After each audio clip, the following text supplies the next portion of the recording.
மனுஷ் வந்து நிறைய எழுதுவார்னு தெரியும். அவருடைய மிஸ்யூ புத்தகத்துடைய சைஸை பார்த்து பயந்த வேணாம். தெரியாமல் அந்த புத்தகத்தை நான் வாங்கவே இல்லை கடைசி. தெரியுமா தெரியல மனுஷுக்கு. ஏன்னா படிக்கிறோம்னு தெரியாமல் காலில் கீழே போட்டுக்கிட்டோம்னு ஆஸ்பத்திரியில் கொண்டு போய் சேர்த்துருவாங்க. அவ்வளோ முரண்டு புத்தகம் அந்த புத்தகம். ஆனால் எனக்கு என்ன பெரிய மகிழ்ச்சி இருந்துச்சுன்னா, அந்த வருஷம் விற்ற புத்தகத்திலே அதிகமாக விற்ற புத்தகங்கள்ல அந்த புத்தகம் ஒரு புத்தகம். அவ்வளவு பக்கங்கள் 2000 பக்கம் போட்டிருக்க ஒரு புத்தகத்தை ஒரே கவிதை தொகுப்பா அதை இவ்வளவு பேர் படிக்கிறாங்க அப்படின்னா தமிழ் கூறும் நல்லுலகம் மிக நன்றாக படிக்கிறது. நிறைய புத்தகம் வாங்குகிறது. பதிப்பாளர்களில் மிகச்சிலர் சொல்வது போல இப்பெல்லாம் யாருக்கா படிக்கிறா அப்படின்னா கிடையாது. நல்லா படிக்கிறாங்க, நல்லா புத்தகம் விற்குது.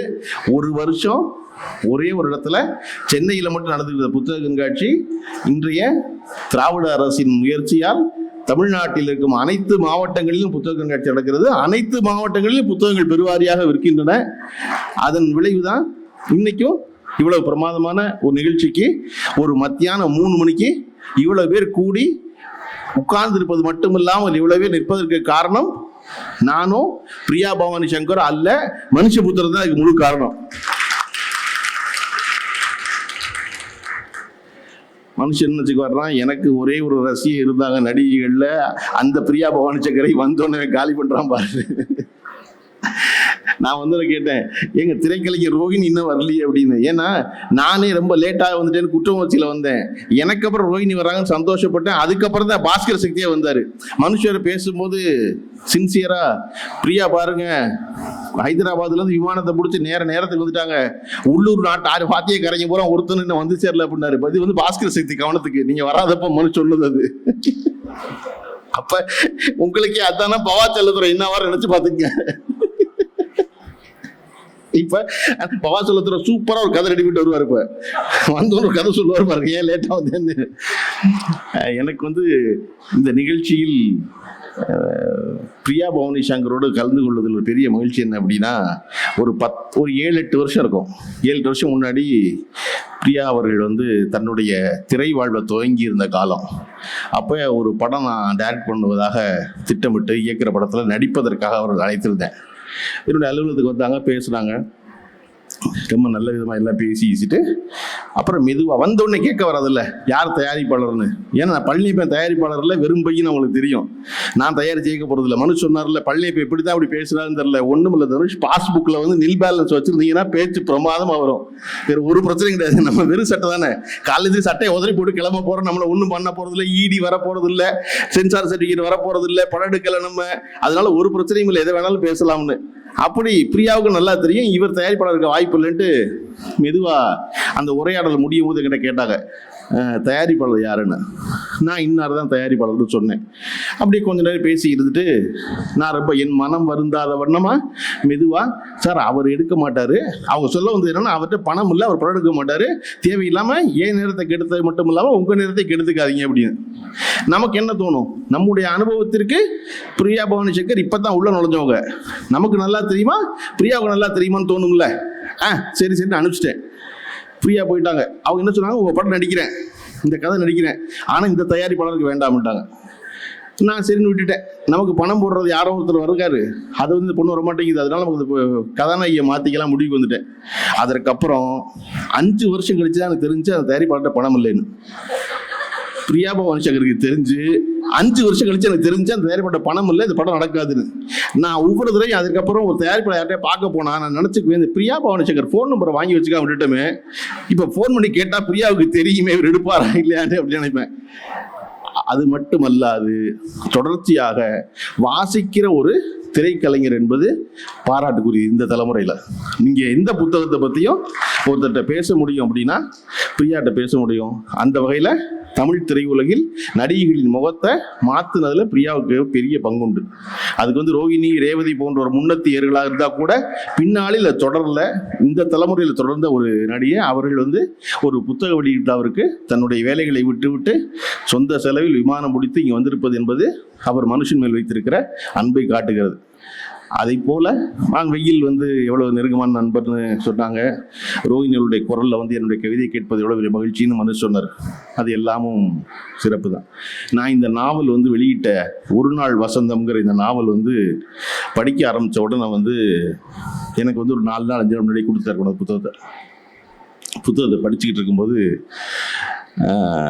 நான் நம்ம திரைக்கலைஞர் ரோஹிணி எல்லாரும் இந்த அமீருடைய இயக்கத்தில் ஒரு படம் நடிச்சுக்கிட்டு இருக்கோம். அது ஒரு மாதிரி ராத்திரி பகலாக படப்பிடிப்பு நடந்துக்கிட்டே இருந்துச்சு. அதனால அந்த புத்தகத்தை வாங்கிக்கிறதுக்கு நான் என் அலுவலகத்தில் இல்லை. மனுஷன் எனக்கு ஒரு வாய்ஸ் நோட்டு போட்டார். புத்தகத்தை கொண்டு வந்துட்டாங்க ஆஃபீஸ் வாசலுக்கு, யாரும் இல்லை, யாராவது உதவியாளர் என்று இருந்தால் சொல்லுங்கள், நான் தொடர்பு கொள்கிறேன்னாரு. நான் பதிலுக்கு ஒரு வாய்ஸில் என் அலுவலகத்து வாசலில் ஒரு ரேக் வச்சுருக்கேன், அந்த ரேக்கில் புத்தகத்தை வச்சுட்டு போயிருக்கேன், இந்த நாட்டில் களவு போகாத ஒரே ஒரு பொருள் புத்தகம் தான், நான் நாளைக்கு போய் எடுத்துக்கிறேன் அதை அப்படின்னு. அவர் அது சிரிச்சுட்டு வச்சுட்டு போயிட்டார். அப்புறம் நான் போய் புத்தகம் எடுத்துகிட்டு வந்தேன் வச்சுக்கோங்க. வழக்கம் போல் படிப்பதற்கு நேரம் இல்லாமல் இன்னைக்கு வெளியீட்டு விழா, நேற்று படப்பிடிப்பில் இருக்கும்போது டெஸ்க்குக்கு கீழே வச்சு படிச்சுக்கிட்டு இருந்தோன்னே கடந்து போன அமீர் அதை பார்த்துட்டாரு. பார்த்துட்டு, என்னங்க ஷூட்டிங்கில் உட்காந்து புத்தகம் படிச்சுக்கிட்டு இருக்கீங்க ஜெயலலிதா மாதிரி அப்படிட்டாங்க. ஏன்னா அமீருக்கு பிடிக்காத ஒரு காரியம் படிக்கிறது. நீங்கள் படிச்சீங்கன்னா உங்களுக்கு எதிரி ஆகிக்கிறது. அதான் இப்போ கூட மனுஷன் சொன்னார், ஐயோ அமீர் ஷூட்டில் உட்காந்து படிச்சிங்க அப்படின்னு. ஆனால் அவர் கற்றலின் கேட்டல் நன்றுன்னு புரிஞ்சு வச்சுக்கிறவர், எல்லாத்தையும் கேட்குறவர். அது சொல்லிவிட்ட உடனே சொன்னார், யார் புத்தகம்? மனுஷ புத்தகம் எழுதுறாரு. கவிதையா அப்படின்னாரு. இல்லை, நாவல் எழுதியிருக்காரு. மனுஷபுத்திரன் நாவல் எழுதுறாரு அப்படின்னாரு. நான் அந்த அதிர்ச்சியில் தான் அப்படி ரகசியமாக படிச்சுக்கிட்டு இருக்கேன் அப்படின்னு. எனக்கு அப்புறம் தான் தெரிய வந்துச்சு, மனுஷபுத்திரன் எழுதியிருக்கிற முதல் நாவல் இது என்பது. ஒரு கவிதை எழுதி கொண்டிருக்கிற ஒரு கவிஞர் நாவல் எழுத வரும்போது என்னன்னா, விரிச்சு எழுதுவது சிரமப்படும். ஏன்னா ரொம்ப சுருக்கமான சொற்கட்டோட, ரொம்ப குறைந்த வார்த்தைகளோட, ரொம்ப ப்ரிசேஸாக சொல்லி பழகியவர்களுக்கு விரிச்சு ஒரு நாவல் எழுதுவது எப்படி இருக்குங்கிற சுவாரஸ்யம் படிக்க ஆரம்பித்தேன். நான் படித்தவர்களை நான் ரொம்ப சாதாரணமாக, ரொம்ப நவீன இலக்கியம்லாம் படிக்காதவன். அதனால ஓரளவு நான் எல்லோரையும் போலவே தமிழ் வானொலி தொடங்கி ராஜேஷ்குமார் தொட்டு பாலகுமாரன் சுஜாதா வழியாக பயணப்பட்டவன். எனக்கு அதில் பாலகுமாரன் சுஜாதாவும் எழுதுகிற கண்டென்ட் வேறையாக இருந்தால் கூட, மாறுபட்ட கருத்து இருந்தால் கூட, அவருடைய நடை ரொம்ப பிடிக்கும். 2 பேருடைய புத்தகம் எடுத்தீங்கன்னா நீங்கள் படித்து முடிச்சுட்டு தான் வைக்க முடியும். அப்படி சுஜாதாவை ரொம்ப எப்பொழுது கொண்டாடி கொண்டிருக்கிற மனுஷபுத்திரனுடைய இந்த ஒரு நாள் வசந்தமும் எனக்கு ஆச்சரியகரமாக இருந்துச்சு. புத்தகத்தை எடுத்தா முதல் 2 பக்கம் படித்து முடிச்சதுக்கப்புறம் நீங்கள் அந்த கதையினுடைய நாயகி மீனாவின் வழியாக தொடர்ச்சியாக விடாமல் 250 பக்கத்தை முடிச்சு தான் வைக்கிற அளவுக்கு மிக வேகமான ஒரு நடை இருக்குல்ல, அது ஒரு பிரமாதமான நடை. எனக்கு அந்த நாவல் படிக்கும்போது தொடரா வந்தது தெரியாது. எனக்கு அனுப்பிச்சிருந்த பகுதியில் முன்னுரை இல்லாதனால ஆனால் அது ஒரு தொடரா வந்ததுக்குரிய அம்சங்களோடு இருக்கு. ஒவ்வொரு அத்தியாய முடிவுலையும் ஒரு திடுக்கிடல் இருக்கு, ஒரு துப்பறிவு நாவல் போல. அது துப்பறிவு நாவல் இல்லை, ஆனால் ஒவ்வொரு அத்தியாயமும் அப்படி உடனே அடுத்த அத்தியாயத்துக்கு போயிடணும், அப்படித்தான் இருக்கு. அதுவும் அந்த கதையினுடைய துவக்கத்தில் ஒரு பெண் ரோட்டில் தனியாக நடந்து வந்தா அவளை ஒருத்தன் பின்தொடர்ந்தா உலகத்தில் பெண்களை ஆண் பின்தொடர்வது என்பது பெண்களுக்கு புதிதல்ல. ஆனால் அப்படி பின்தொடர்றவன் எந்த வகையில முடிவெடுக்க முடியல அவளால். அவன் யாருன்னு யோசிக்கிறாவ.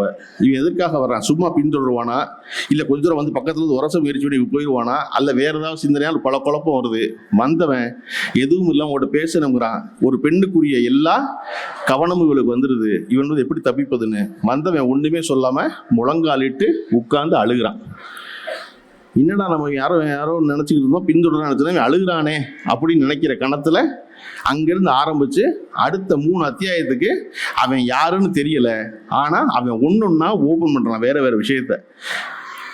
அடுத்த அவனுடைய கதை ஒன்று சொல்றான், அதுக்கப்புறம் அந்த கதை என்னன்னுச்சுன்னு சொல்றான், அதுக்கடுத்து ஈத்தாப்புல பேசிட்டு இருக்க இந்த பெண்ணினுடைய பேர் மீனான்னு சொல்றான், மீனா அதிர்ச்சி ஆகிறா, மீனாவின் காதலன் பேரை சொல்றான், அதுக்கு அதிர்ச்சி ஆகிறா. இப்படி ஒன்னொன்னா ஓப்பன் பண்ணி 3வது அத்தியாயத்தில் சொல்றான், என் பேர் அரவிந்த், நான் மயிலாடுதுறை, நான் சாஃப்ட்வேர் கம்பெனியில் வேலை செய்கிறேன். அதில் தான் ஆரம்பிச்சிருக்கணும். நீ யாருன்னு அந்த பெண் கேட்ட பொழுது ஆரம்பிச்சிருக்கணும். அங்கே ஆரம்பிக்காம அதை மேலும் சுவாரஸ்யம் ஏற்றி யாருவேன் கொண்டு போய் சொல்றது இல்லையா. எனக்கு பாலகுமாரோட இனி என் முறைன்னு ஒரு துப்பறிவு நாவல் எழுதியிருப்பாரு. அந்த நாவல் படித்த போது எத்தனை விரைவாக படித்தேனோ அத்தனை விரைவாக இத்தனை வேலைக்கு படிக்க முடிஞ்சதுதான் மனுஷனுடைய அந்த எழுத்தினுடைய பெரிய சாகசம்னு நினைக்கிறேன். இந்த கதையை பொறுத்தளவில் அவருடைய கவிதைகள் எவ்வளவு சுவாரஸ்யமோ அதுக்கு எந்த அளவும் குறையாத ஒரு நாவல். அந்த நாவலாசிரியர் மனுஷுக்கு ஒரு சந்தேகம் வருது. இந்த நாவலாசிரியர் வாங்க பவா, அது ஒரு ஸ்ட்ராங்கான கதை வச்சிருக்காரு. நடை பாத்தீங்கல்ல,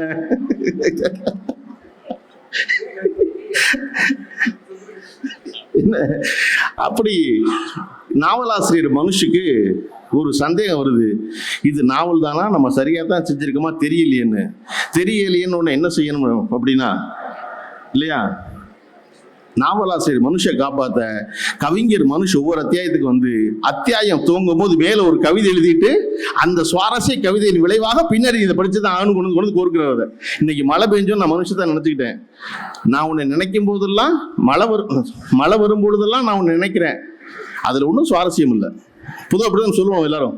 ஒரு நல்ல கிளைமேட் எனக்கு தெரிஞ்சு இந்த வருஷத்தினுடைய மெட்ராஸ்ல சென்னையில மிகச்சிறந்த ஒரு கிளைமேட் இருக்கு. அன்னைக்கு மனுஷனுடைய புத்தகம் வெளியிடப்படுதுன்னு நினைக்கிறேன். காலையிலிருந்து இவ்வளவு ஒரு குளிர்ந்த காத்தோட ஒரு மெல்லிய சாரலோட குற்றாலத்தில் இருப்பது போல இருக்கு. மழை பெய்கிற மாதிரி பயமுறுக்கு, பேஞ்சாலும் லேசான சாரல் இருக்கும். புத்தகம் வெளியிட்டுள்ளா அவருடைய கவிதை சொல்லுது. அப்ப எல்லாம் என்ன சொல்லுவோம், கிளைமேட் பிரமாதமா இருக்கு அப்படிவோம், வாங்க ஒரு டீ குடிக்கலாமோ, கிளைமேட் பிரமாதமா இருக்கு புத்தகம் படிக்கலாமோ, கிளைமேட் பிரமாதமா இருக்கு வெளியே போயிட்டு வாங்க. ஒரு கிளைமேட் முதல்ல நல்லா இருக்கணும், பின்னாடி செயல் இருக்கும். மழை பெய்கிற நாளில் உன்மேல் காதல் மேலிடுகிறது, அப்படி முக்கியம் இல்லை, காதல் வரும்போதெல்லாம் மழை பெய்யணும் அப்படின்னு சொல்ற மனுஷன். அந்த மாதிரி மழை பெய்கிற அன்னைக்கு போய் புத்தகம் வெளியிட முக்கியம் இல்லை, புத்தகம் வெளியிட்டா மழை பெய்யுதுங்கிறது இருக்கு இல்லையா. இதுக்காக இன்னொரு 5000 பக்கம் எழுதலாம். அப்ப இந்த கவிஞரை வைத்துக்கொண்டு நாவலை கடத்தி கொண்டே போகிறார். அந்த முதல் 3 அத்தியாயத்தை சொல்றது போல வெறும் கதையாக இல்லாம, வெறும் நாவலா இல்லாம ஒரு வரி இருக்குல்ல, ஆச்சரியமா அதுல வரி எழுதிப்பாரு, செத்து பாடமிடப்பட்ட பறவையை போல அவள் இருந்தாள்னு. எனக்கு படிச்சவங்க சந்தேகம் வந்துச்சு, செத்தா தானே பாடம் பண்ணுவாங்க, சாகாம ஒருத்தரை பாடம் பண்ண மாட்டாங்க இல்லையா. அது பாடம் பண்றதுக்கு இங்கிலீஷ்ல என்ன சொல்றது இல்லை, பாடம் பண்றது இங்கிலீஷ்ல என்ன சொல்லணும், பாடம் பண்றது பறவை செத்ததுக்கு அப்புறம் திருப்பி அதே போல வைப்பாங்கல்ல மியூசியம்ல எல்லாம், அதுக்கு இங்கிலீஷ் அதே பாதி பேர் புரியாதே, பாடம் பண்றதுன்னா பாடம் படிக்கிற நினைச்சிருவோம். ஓகே, நம்ம மியூசியம்லாம் பார்த்துருப்போம்ல, இறந்து போன ஒரு பறவையை பாடம் பண்ணி வைக்கிறது, என்னது பிரிசர்வ் இல்லை, அதுக்கு பிரிசர்வ் இல்லை, பிரிசர்வ் நல்ல வார்த்தை தான், அது பிரிசர்வ் இல்லை அதுக்கான வார்த்தை எம்பாமிங் சரியான வார்த்தை இல்லை, அது ஒரு ப்ராப்பர் வார்த்தை இருக்கு, எம்பாமிங் இல்லை. சரி பரவாயில்ல, நமக்கு தமிழ் தெரியாம இங்கிலீஷுக்கு தான் வார்த்தை தெரியுங்க, பெரிய சந்தோஷம். ரொம்ப பேர் தமிழுக்கு தான் தெரிறான். அண்ணே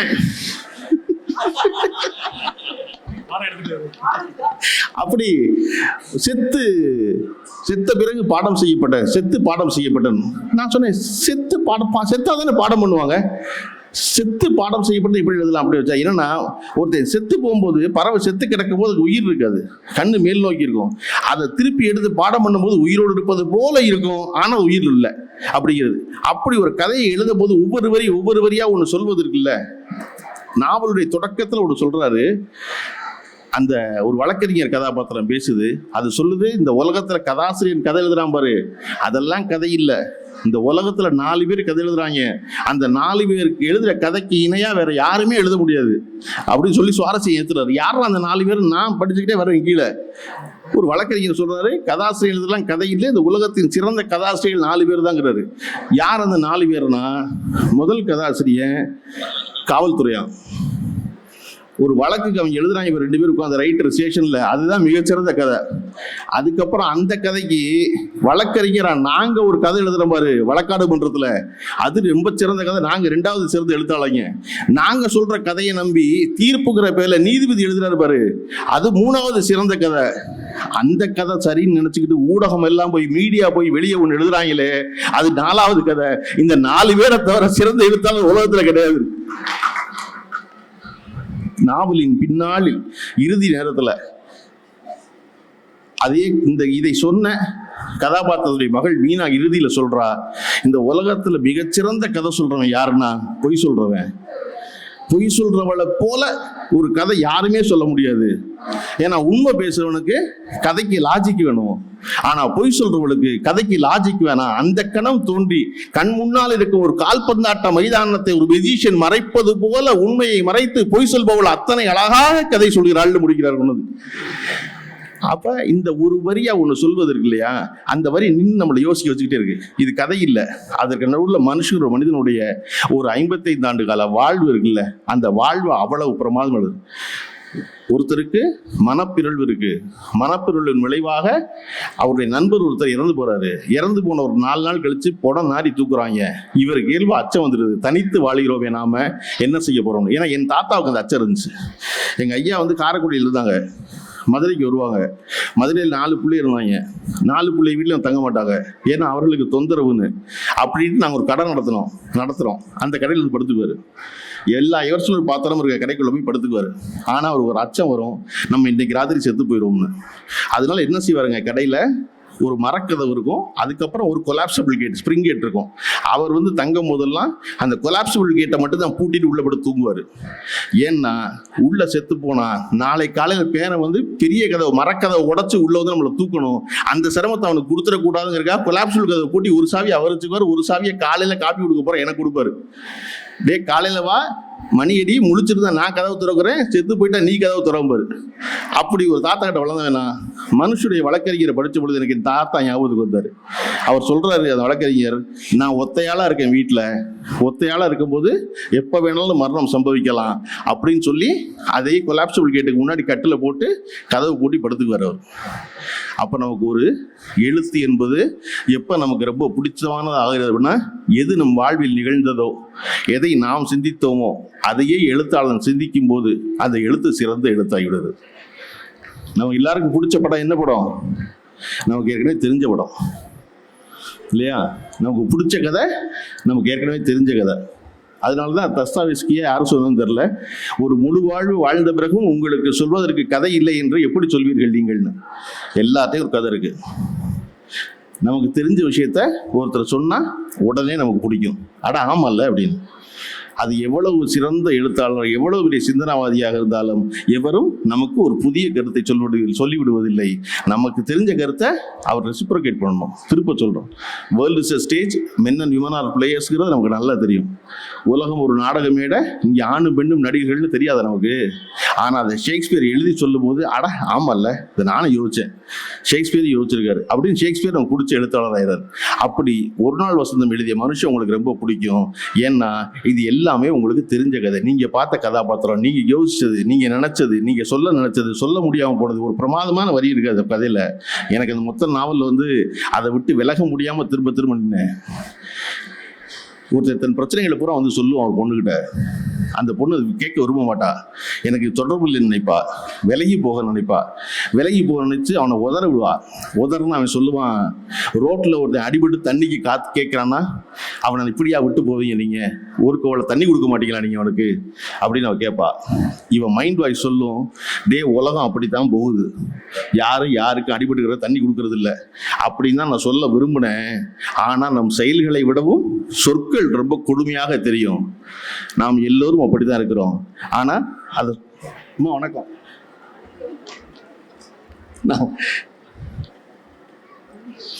என்ன சொற்கள் வந்து ரொம்ப கொடுமையா இருக்குன்னு சொல்லுவாங்க. அதை போல இந்த நாவல் எங்கும் தொடர்ச்சியாக அவர் அதை பேசிக்கொண்டே வருகிறார். மனுஷ் வந்து ஒரு கவிஞரா, நாவலாசிரியரா, பத்திரிகை ஆசிரியரா, பதிப்பாளரா, அதற்கெல்லாம் மேலாக எனக்கு பிடித்த ஒரு இடம் இருக்கு. என்ன அப்படின்னா, அவர் என்ன கருத்தை நம்புகிறாரோ அந்த கருத்துக்கு எதிராக எவர் பேசும்போது உடனடியாக அவர் எழுப்பும் குரல், அது ரொம்ப முக்கியம். அதை தொடர்ச்சியாக செய்து கொண்டிருக்கிற மனுஷ் தொடர்ச்சியாக 60 கவிதை தொகுப்பு ஒரு கவிஞர் போட்டிருக்கிறார் என்பது ஆச்சரியமான விஷயம். அதில் அந்த கணக்கை இப்ப நாவல்ல இருந்து தொடங்குறாரு. இந்த நாவலும் இதை போல மனுஷ் பிரமாதமா எழுதுறீங்க. என்னை மாதிரி கவிதை புரியாதவனுக்கு கவிதை போல நீங்க ஒரு நாவல் எழுதுவது நல்லது. எனக்கு இப்போ வரைக்கும் கவிதை புரியாது அப்படிமே ஜோக்கு சொன்ன சாவான் தெரியுமா, சொல்லி முடிச்சதுக்கப்புறம் அப்படின்னோம்னா அந்த மாதிரி கவிதை சொல்லி முடிச்சதுக்கப்புறம் அப்படிங்கிறவனா என்னது அப்படியா கவிதை அப்படின்னா எனக்கு அவ்வளவு விளங்காது, அவ்வளவுதான் தெரியும் கவிதை. அப்படி என்னை போன்றவர்களுக்காக இந்த வருஷத்துல நாவல்கிற கணக்கை துவங்கி இருக்கிறார் மனுஷ். விரைவில் அது வருஷம் 1ஆக 2ஆக பெருகி அவருடைய கவிதை தொகுப்பின் எண்ணிக்கையை நாவல்கள் முந்தட்டும் என்று வாழ்த்தி விடைபெறுகிறேன். நன்றி, வணக்கம்.